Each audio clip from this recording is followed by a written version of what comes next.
કે જે નસોમાં થતો દુખાવો અથવા તો તણાવ દૂર કરે છે, પણ અમદાવાદમાં આ દવાનો દુરુપયોગ થઈ રહ્યો છે। શહેરમાં નશાનો એક નવો ટ્રેન્ડ સામે આવ્યો છે અને આ ગાબાપેન્ટીનના ઉપયોગથી નશો કરતા હોવાનું સામે આવ્યું છે અને આ મેડિકલ સ્ટોરમાં બેફામ રીતે આ દવા મળે છે। ઠંડા પીણામાં 3 થી 4 દવા નશેડીઓ નાખી એનો નશો કરે છે। આ નસના દબાણ માટેના ઉપયોગ માટે આ દવા વપરાય છે। ગાબાપેન્ટીનની દવાનો વધુ પડતો ઉપયોગ એ સ્વાસ્થ્ય માટે હાનિકારક છે।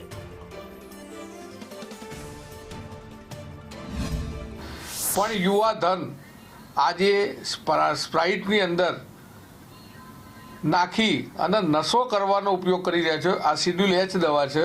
નાર્કોટિક હોય તો એની પર કંટ્રોલ આવે, પણ આનો ખૂબ મોટા પ્રમાણમાં ઉપયોગ થઈ રહ્યો છે।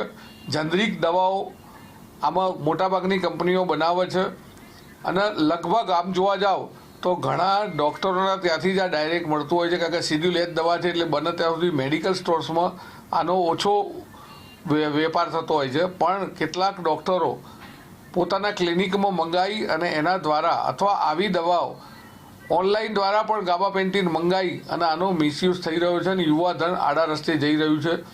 આજે સિંધુ ભવન એરિયા જોઈ લો, ન્યૂયોર્ક ટાઈમ્સ જોઈ લો, ગોદરેજ સિટી જોઈ લો કે 200 ફૂટના રિંગ રોડ ઉપર કાફેની અંદર જે યુવાનો ભેગા થાય છે, મેક્સિમમ લોકો પીજીમાં રહેતા લોકો આવા નશાના રવાડે ચડેલા છે। કમરની નસ દબાય છે તો તેની દવા મેડિકલમાં સરળતાથી મળી રહે છે, પરંતુ શું તમને ખબર છે કે આ નસ દબાવતી દવાનો નશાખોરીઓ છે તેનો દુરુપયોગ પણ કરી રહ્યા છે અને આ જે દવા છે કે જે મેડિકલોમાં પણ જે મળી રહે છે સરળતાથી, કારણ કે તેના ઉપર કોઈ પ્રતિબંધ નથી। જેને ગાબાપેન્ટીન નામની આ જે દવા છે જેનો વધારે પડતો ડોઝ લેવામાં આવે તો પણ જોખમી અને નુકસાનકારક પણ હોઈ શકે છે અને તેને જ લઈને કેમિસ્ટ અને ડ્રગિસ્ટ એસોસિએશન તરફથી પણ આ દવાને લઈને પૂરતા માત્રામાં દવાઓનું વેચાણ કરવામાં આવે તેવી માંગ છે તે પણ કરવામાં આવી છે।